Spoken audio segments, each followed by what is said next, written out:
Kes on Eesti kõige solvatum naine? Ma tahaks pakkuda, et see peab olema Kaja Kallas, sest ma võiks vanduda, et iga jumala kord, kui mingi vähegi poliitikahõnguline uudisnupuke avaldatakse, siis kellelgi kuskil hakkab kohe kuskilt midagi kihelema ja ta ronib sinna kommentaaridesse trükkida midagi stiilis Kaka. mis on ju tohutult tabav ja originaalne ja seda on igale poole vaja. Kui see ei ole Kaja Kallas, siis mu järgmine pakkumine oleks, et see peab olema mingisugune seltskonnatäht. Keegi, kes lihtsalt figureerib kuskil seltskonna uudistes pidevalt, nii et toodetakse kogu aeg mingeid uudiseid, kuhu siis kõik trollid saavad kohale ujuda sõimlema.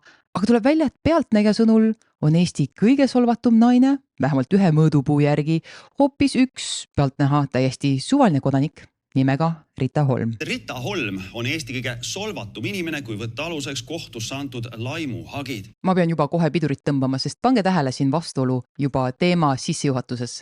Küsimus on, et kes on Eesti kõige solvatum naine, samas Mihkel Kärmas alustab juttu sellega, et näe, see naine on esitanud kõige rohkem laimuhagisid. Laimuhagisid. Ja see kuradi vastuolu esineb siin terves selles segmendis, mis küll pole eriti pikk, see on mingisugune 12 minutit siin ja see ei ole ainult Kärmas, kes seda teeb. Need on ka siin juristid või vähemalt üks neist, kes ajab segamini kahte asja. Solvamine versus laimamine ja need sõbrad ei ole üldse mitte võrdväärsed. Aga vaatame edasi, mida Kärmas meile veel räägib. 7 aastat tagasi kirjutas toona tundmatu koolitaja arvamusartikli koolieelsete laste seksuaalkasvatusest, mis tõi eeskätt konservatiivsel väljal kaasa terava kriitika ja kohati laussõimu. Ehk juba aimate, kuhu kogu see asi tüürib. Muideks nendele, kes toona seda artiklit ei lugenud ja mina ka ei lugenud, sest et nagu kõik ei jõua lugeda, pluss toona vist veel sai Postimeest lugeda, ma ei mäletagi, kas 2018 juba oli Postimees see, mis ta täna on, aga 9. oktoober 2018 ilmub Tartu Postimehes selline kirjatükk, mille pealkiri on Rita Holm, seksuaalkasvatus Alaku lasteaias. Ja selle artikli sisu on jumala kuradi süütu. Täiesti süütu, sellest, et lapsed peaksid elementaarseid asju teadma, niimoodi väga lihtsustatult öelduna minu keha, minu reeglid. Keegi ei või sind kuskilt niimoodi imelikult puudutada, mis on normaalne, mis ei ole okei ja nii edasi. Põhiasjad, mida absoluutselt ilmselgelt peaks lastele rääkima ja miks seksuaalharidus juba lasteaia tasandil just nimelt selleks, et ennetada laste vastast seksuaalvägivalda. Et lapsed saaksid juba varaselt aru, mis on okei ja mis ei ole. See artikkel on jätkuvalt üleval, ma panen selle artikli linkiga video alla, vaadake ise, kui mind ei usu, lugege see sõna-sõnalt läbi, seal ei ole mitte midagi šokeerivat. Aga ometigi mingil põhjusel kuskil ringkondades mõjus see artikkel tohutult šokeerivana. Ja nüüd mõtleme, kes on need, kes ei ole huvitatud sellest, et laps teaks, mis on õige, mis ei ole. Et laps teaks, kuidas keegi teda puudutada võib ja kuidas keegi teda puudutada ei tohiks. Kes oleks häiritud sellest, et lapsed oleksid varakult nende arengule vastaval tasandil teadlikud sellest, mis on okei. Keda see häirida võiks? Siin näitab Pealtnägija meile ka mõningaid kommentaare.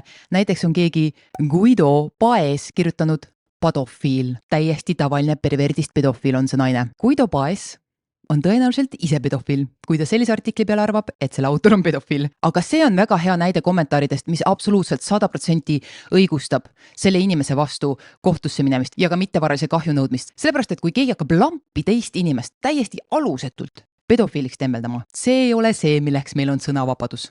Absoluutselt mitte. See on laim. See on väga hea näide sellisest kommentaarist, mis absoluutselt õigustaks igati kohtusse minekut. Aga kõik need kommentaarid siin loos ei olnud sellised, mis minu hinnangul oleks õigustanud kohtusse pöördumist. Nendest kommentaaridest, mida Pealtnägija siin meile näitab, on veel selline värvikas kommentaar, mille autor on Krista Toompalu. Ja mida kirjutab meile Krista Toompalu? Krista Toompalu kirjutab, see eit on arengupeetusega lasteaias ja seksikasvatus. Iga asi peab olema oma õigel ajal. Veel mingi unnutamine, soomekeelne värtsõna jälle, vaja meile ka siia vedada, koos siis laste eneserahuldamisega, mis pole jah olematu ega võimatu meilgi. Aga no jätke lasteaialapsed ikka sellest mängust veel välja. Soomes on see punktus ja muu solk ja igapäevane juba, see ei pea nii olema Eestis. Ehk Krista väitis meile, et artikli autor on arengupeetusega.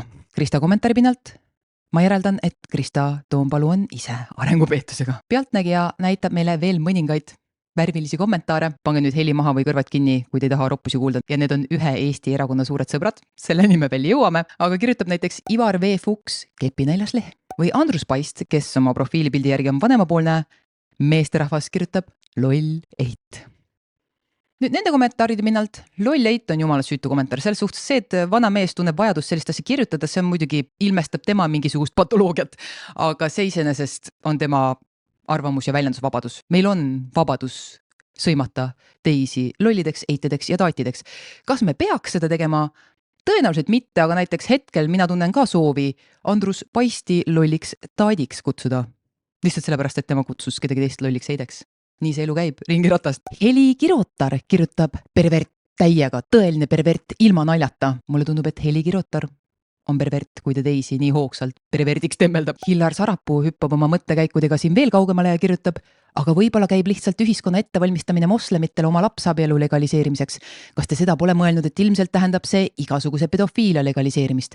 Sellepärast ongi lapsed vaja varakult ette valmistada, sest 9–10-aastaselt tuleb mehele minna. Jah, Hillar, see on loogiline, sellepärast et kui teemaks on, et lapsed peaksid olema teadlikud sellest, mis on okei ja mis ei ole kõige elementaarsemal tasandil, kui me neid kaitseme ebasobiva näperdamise eest, siis tõenäoliselt on kõige selle eesmärk lapsabielude legaliseerimine. Ma ei tea, mis asutuses Hillar viibis, kui ta selle kommentaari kirjutas, aga ma loodan, et kuskil ta viibis. Ja kus siis sellist räiget teksti toodeti? Pakkuge. Nagu rääkisime juba 2018 sügisel eetris olnud Pealtnägijas, oli põhiline platvorm, kus tatti pritsiti Facebooki grupp nimega EKRE sõprade klubi.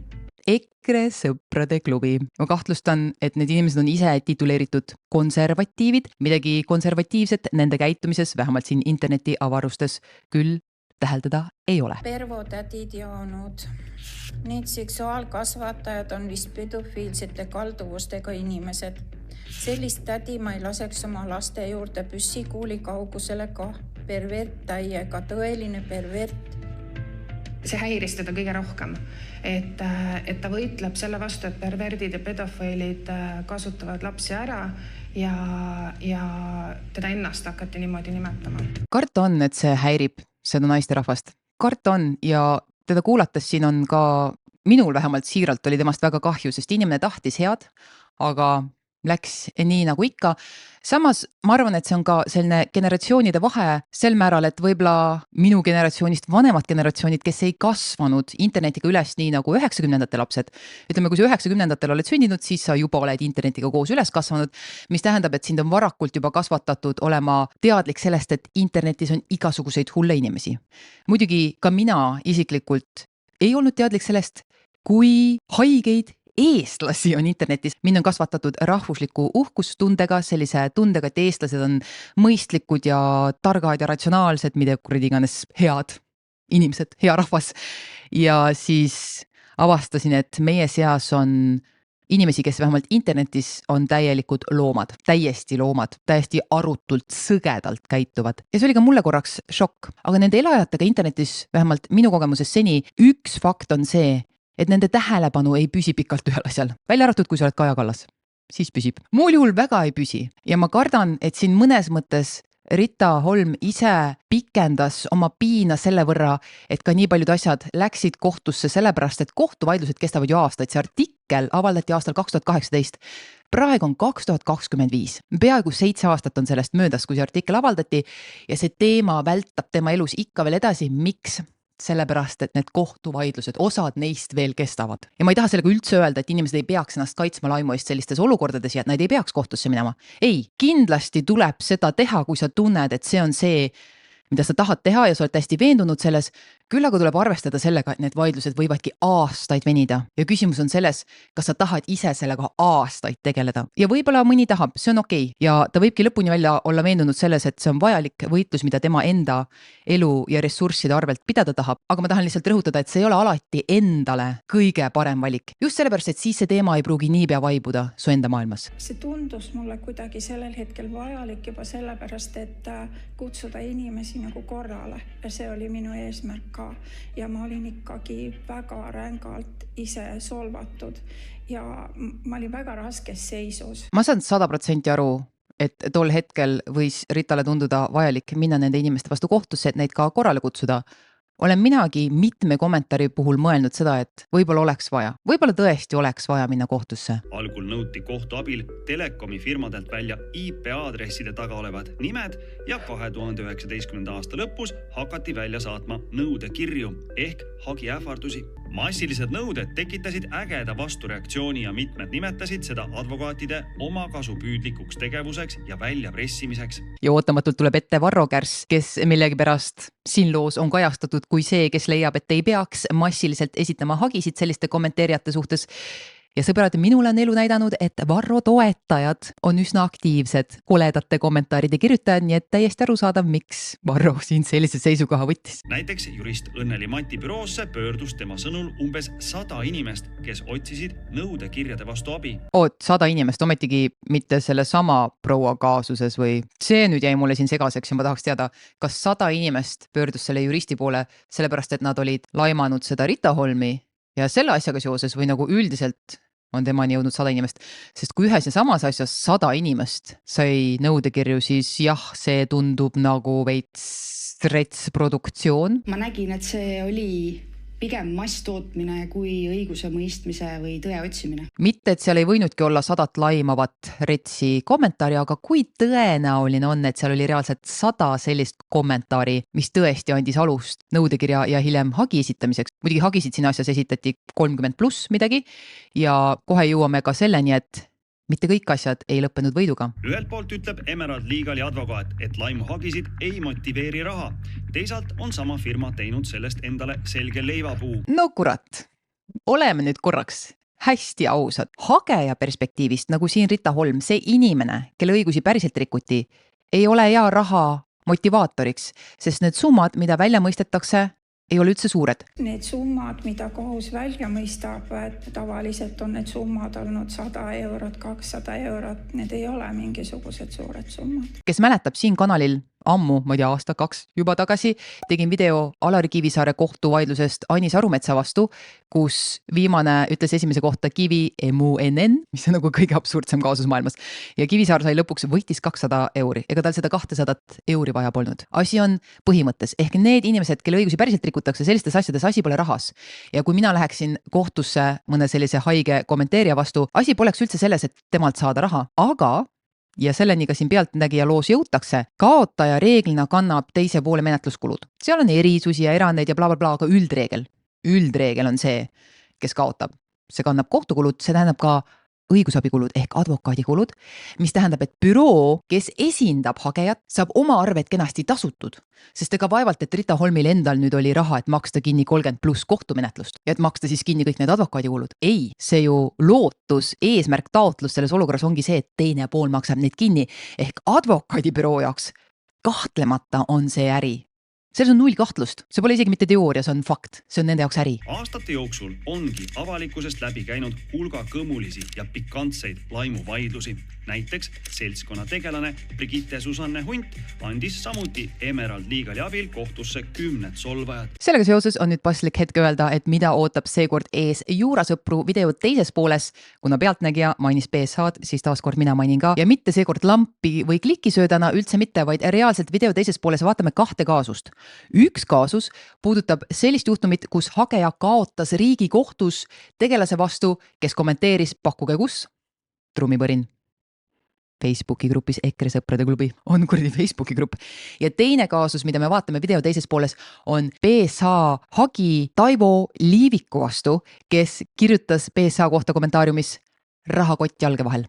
Ja see konkreetne kaasus mind huvitas, sest ma kunagi olen ka seda teile maininud, minu arvates see on selge faktiväide, väär faktiväide, kui Taivol ei ole just mingit infot, mida avalikkusel ei ole. Ja selle BSH kaasuse puhul on huvitav see, et Riigikohtu otsus on täiesti nimedega ja avalik, aga lõplikult jõustunud maakohtu otsus, seal on nimed kinni kaetud, ehk sa ei leiaks seda otsust BSH nime või millegi järgi sa pead võtma Riigikohtu lahendist selle kohtuasja numbri ja selle järgi otsima. Ühesõnaga video teises pooles räägime nendest 2 kaasusest ja juurasõpradega täna ka kuulame korraks, mida Robert Sarv ütles küsimuse peale, et miks see Suure Lähtru kaasus üldse avalik oli.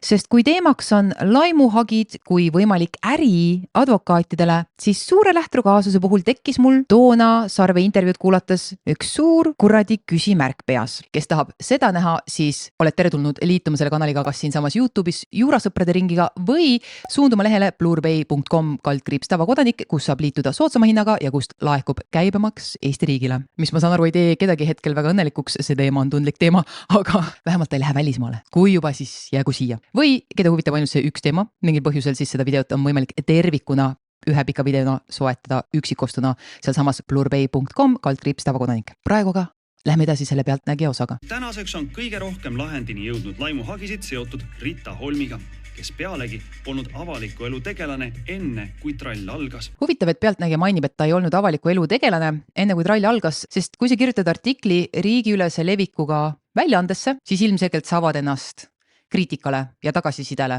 Ehk see, kas ta on avaliku elu tegelane või mitte, ei tohiks minu arvates siin rolli mängida, sest alguspunkt on see, et tema ise otsustas kirjutada ajalehte artikli. Mitte, et ta oleks pidanud ette nägema seda perverssust, mida siis seal EKRE sõprade klubis tootma hakati, aga nii printsiibis ei tohiks sellisel juhul ju tema avaliku elu tegelaseks mitte olemine rolli mängida, sest teda ei kistud avalikus ette tühja koha pealt. Küll aga, nagu ennist mainitud, siis Rita ei võitnud kõiki asju, mis kohtusse jõudsid. 9 inimesega jõuti kompromissini enne kohut. Kohtusse läks Holmi nimel 33 hagi. Neist 28 ta võitis, 2 kaotas ja 3 vaidlust on veel pooleli. Ja sõbrad, mina ei imesta, et ta seda ühte ei võitnud, millest siin Pealtnägija räägib. Ehk siis korra see raha teema veel kord väga selgelt ja lühidalt kokku võttes, et mingisugust kullauku see kaugeltki endast ei kujuta.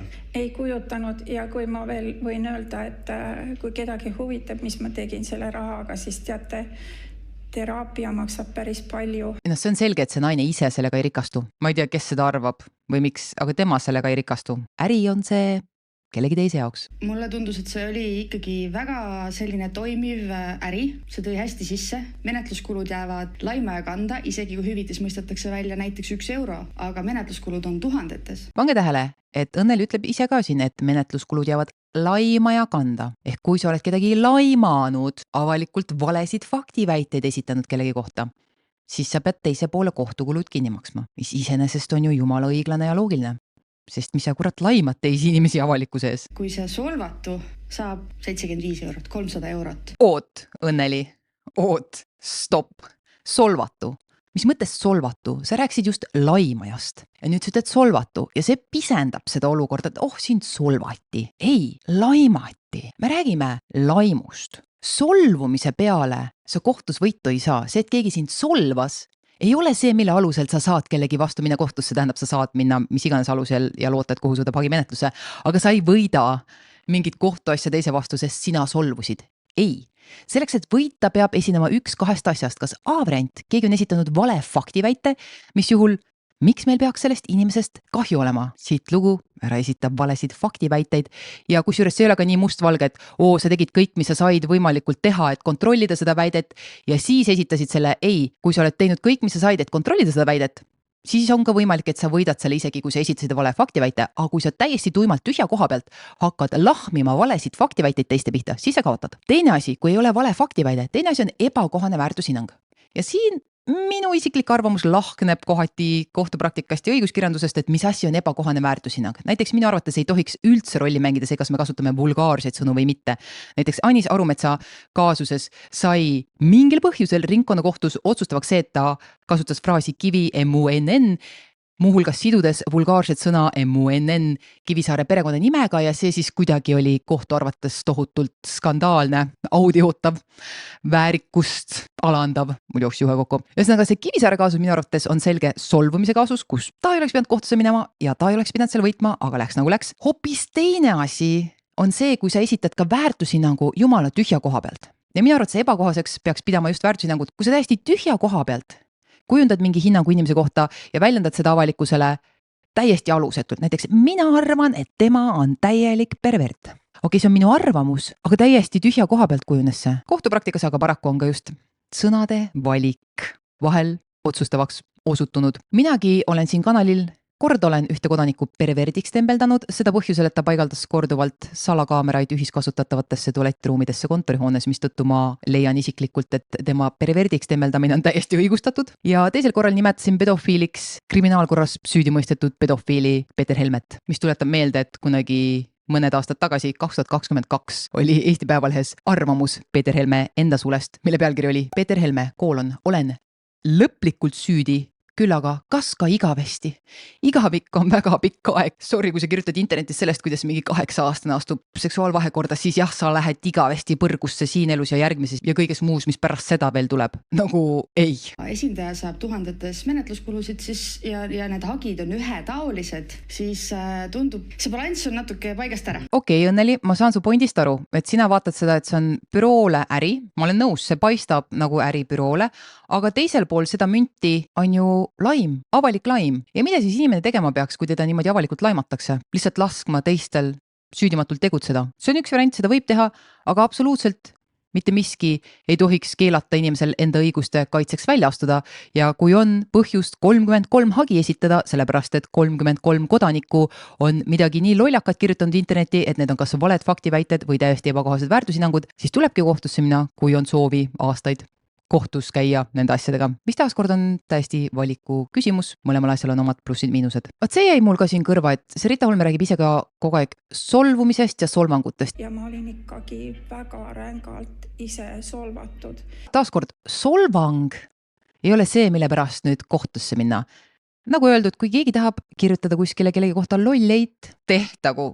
See on solvang või ta üritab olla selles suhtes, et nagu mina isiklikult selle peale ei solvuks, sest ma tean, et ma ei ole. Loll on see, kes seda arvaks. Aga sellise asjaga ei oleks mõtet kohtusse minna, kuigi see on solvang, vähemalt selle kirjutaja silmis. Aga need on kaks eri asja. Üks asi on solvang ja teine asi on öelda, et see inimene on pervert. Pervert on juba faktiväide. Sa ütled, et teine inimene on pervert.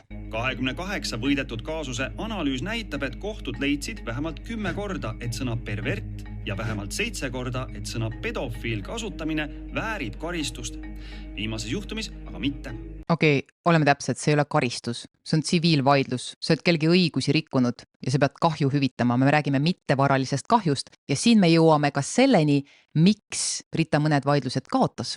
Sellepärast, et nüüd on Riigikohtu praktikas ka kinnistunud see arusaam, et igasugune õiguste rikkumine sellise solvamise teel või ebakohaste väärtushinnangute väljendamise teel, et igal juhul ei pea kaasnema mittevaralise kahjuhüvitis. See ei tähenda, et su õigusi pole rikutud, on, aga lihtsalt sul ei ole ühtegi õiguskaitsevahendit. Sa ei saa kahjuhüvitistki nõuda. Me lihtsalt kõik võime kaasa noogutada, et jah, su õigusi rikuti, aga sorry, mingit kahjuhüvitist ei ole.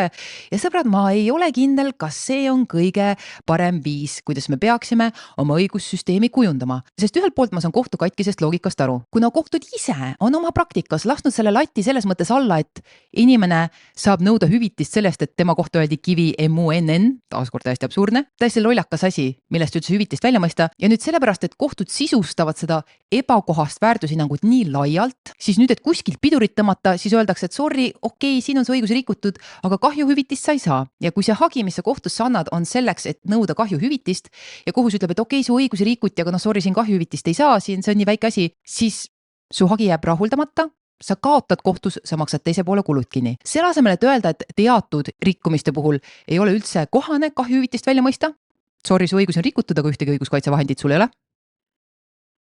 Thanks. Selle asemel oleks võinud sisustada seda ebakohase väärtushinnangu mõistet rangemalt, seada latt kõrgemale. Faktiväited on üks asi. Faktiväide on selline väide, et seda saab tõestada ja kui sa ei saa tõestada seda, siis see on vale faktiväide.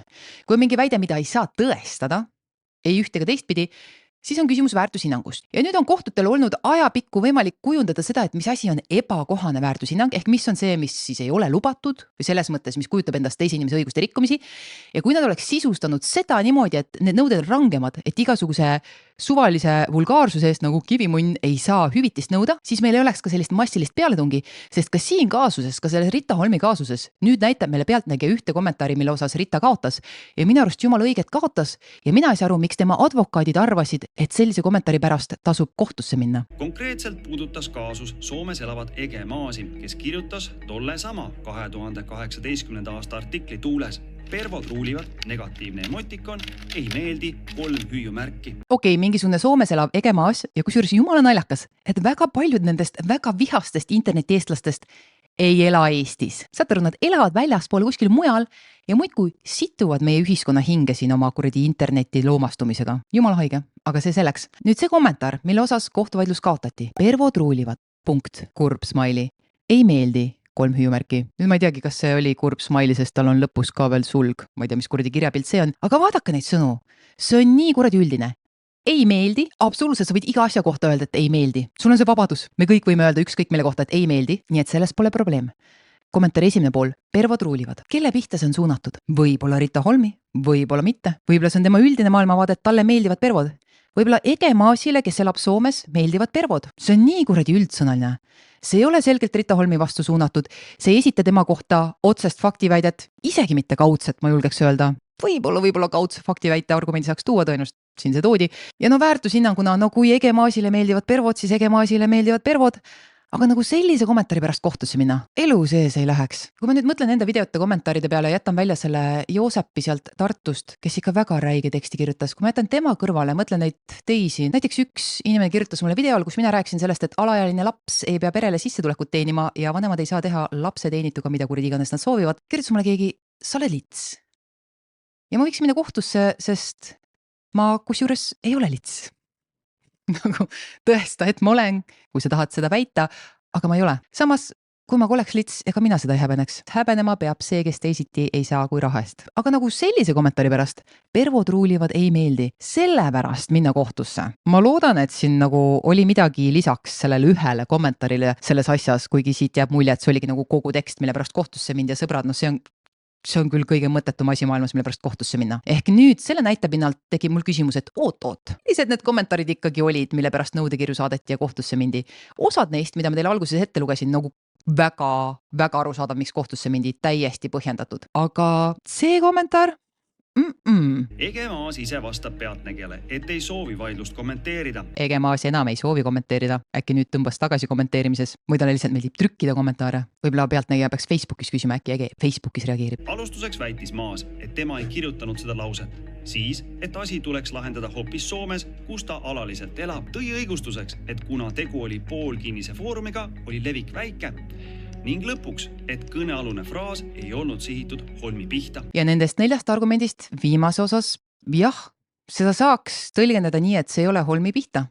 Me saaksime lihtsalt järeldada, et Ege Maasile meeldivad pervod. Seda saab sealt välja lugeda. Vaidlus kestis lõpuks 5 aastat. 5 aastat kohtus sellise kommentaari pärast või? Okei, see ajab küll veits sitagi sellise jama pärast. Kurid 5 aastat kohturessursse kulutada, päriselt ka. See ei ole mõistlik tegevus. Ja kohus lükkas kõik Maasi väited tagasi, aga leidis, et kommentaar ei vääri karistust. Kohus järelikult arvas, et jah, Rita Holmi õigusi rikuti, Ege Maas ei oleks tohtinud nii kirjutada. See oli, ma ei tea siis, kas kohus pidas seda nüüd faktiväiteks või ebakohaseks väärtushinnanguks, et jah, sa küll käitusid valesti, sa rikkusid teise inimese õigusi, aga me ei näe põhjust siin mittevaralise kahju eest hüvitist välja mõista, mis tähendab, et Rita Holm kaotas hagi, sest ta nõue oli, tema hagi sisu, point, eesmärk oli nõuda mittevaralise kahju eest hüvitist.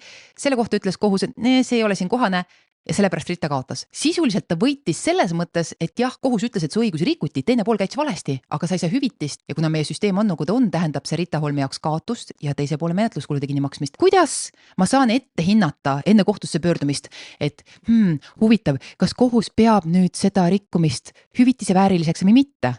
Sest ma saan juristina ette hinnata enda jaoks, et kas siin on vale faktiväide või vähemalt ebakohane väärtushinnang, kui pole faktiväide. Seda ma saaks objektiivselt läbi mõelda enne kohtusse minekut. Ja ma ütlen, mina ei läheks mingi suvaliste kommentaaride pärast kohtusse, see peaks ikka olema väga räige värk, konkreetne värk, kus ma olen väga kindel selles, et ma võidan.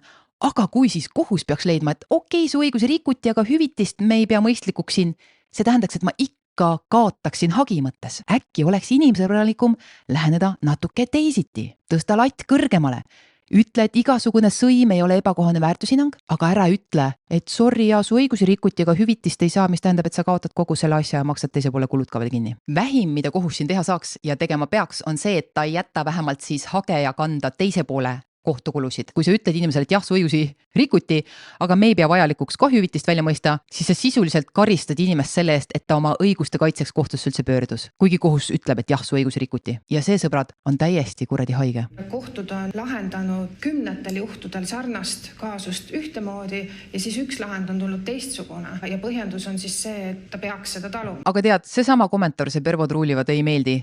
Sellist asja mina olen nõus, peaks inimene taluma. Mitte, et see on tore, mitte et see on vajalik, aga nagu see ei tundu asi, mille pärast kohtusse minna. Ja siin ma tahaks küsida sellelt Rita Holmi advokaadilt, et mille alusel te hindasite, et see konkreetne kommentaar väärib kohtusse pöördumist? Nagu miks? Tahaks teada, mis õigusnõu nad Rita Holmile andsid nende kommentaaride väljavalimise osas, et mis kommentaaride osas me nüüd kohtusse lähme, et mida nad ütlesid talle, kas nad ütlesid talle, et see on asi, millega tasub minna või ma ei kujuta ette, milline see suhtlus oli või ei olnud, aga kui olid advokaadid need, kes arvasid, et võiks sellise kommentaari pärast kohtusse minna, siis ma ei tea, mina ei oleks advokaadi töö kvaliteediga sellises olukorras väga rahul, aga mul on ka siin natuke kõrgemad ootused. Ringkonnakohus saadab meile kirjaliku kommentaari.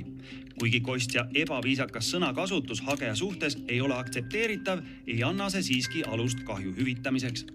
Hageja kui erialase ettevalmistusega isik pidi arvestama võimalusega, et seksuaalsusega seotud teemade käsitlemine avalikus väljaandes võib esile kutsuda erimeelsus ja kriitikat. Ringkonnakohtu hinnangul ei põhjustanud avaldatud kriitika sellist kahju hageja vaimsele tervisele ega elukorraldusele, nagu hagi väidab. Mulle kohe üldse ei meeldi see vastus. Esiteks minu kui juristi jaoks jääb siit täiesti segaseks, et kui enne ütles pealtnägija meile, et ringkonnakohus tulistas alla kõik selle Egemaasi argumendid, see jätab mulle mulje, et sisuliselt kohus ütles, et jah, Rita Holmi õigusi rikuti. Samas selles pressivastuses pealtnägijale ütleb kohus, et see ebaviisakas sõnakasutus ei ole aktsepteeritav. Nagu mida see tähendab? Kas see on õigusvastane või ei ole? Kas kohus annab siin moraalse hinnangu, et ei ole aktsepteeritav? Kui jah, siis see pole kohtu koht seda väljendada. Mind ei huvita, mis on kohtu arvates moraalselt aktsepteeritav või mitte, mind huvitab, kas see on õigusvastane või mitte. Aga ka see vastuse teine ots, et ringkonnakohtu hinnangul ei põhjustanud avaldatud kriitika sellist kahju hageja vaimsele tervisele ega elukorraldusele, nagu hagi väidab. Oot. Mittevaralise kahju osas, ja sellest ma rääksin teile põhjalikumalt Pihlakodu kaasuse videos. Mittevaralise kahju osas on pilt väga selge, kui su isiklikke õigusi rikuti, siis eeldatakse mittevaralise kahju tekkimist. Mitte mingisuguseid vaimseid kannatusi või kahjut vaimsele tervisele ega elukorraldusele ei pea kuidagi tõendama või põhjendama. Küsimus on selles, kas su õigusi rikuti, kas keegi esitas õigusvastaselt minu kohta vale faktiväite või ebakohase väärtushinnangu, kui jah, siis eelduslikult mul tekkis mittevaraline kahju, ma ei pea seda eraldi tõendama. Ehk nagu mis kuradi mõttes ringkonnakohus? Kuidas ma peaks tõendama mingeid vaimseid kannatusi kellegi kommentaari pinnalt? Kusjuures mul üks selline kommentaar on, see on see kõige haigem kommentaar üldse, mis kunagi sellel kanalil on jäetud, mille osas ma tahaks näha inimest, kes ütleb, et see ei põhjusta vaimseid kannatusi, see oli nii rets rõve kommentaar. Aga nagu, kuidas sa seda tõendad? Sa ei saagi hingelisi kannatusi kuidagi tõendada. Ma olen nõus, et see konkreetne kommentaar siin, see Pervo Truulivad ei meeldi. Nagu liiga lahja, igal juhul liiga lahja, aga siis peaks olema tulem see, et sellega ei ole üldse isiku õigus rikutud, mitte et su õigus on rikutud, aga sorry, hüvitiseks alust ei anna. Praegune tulem on täiesti ebaloogiline ja inimese suhtes täiesti ebaõiglane. Sorry, su õigus rikuti, aga hüvitist ei saa, järelikult kaotsed kogu kohtuasja, maksa kõik kinni. Ma ei ole mitte midagi teinud halba.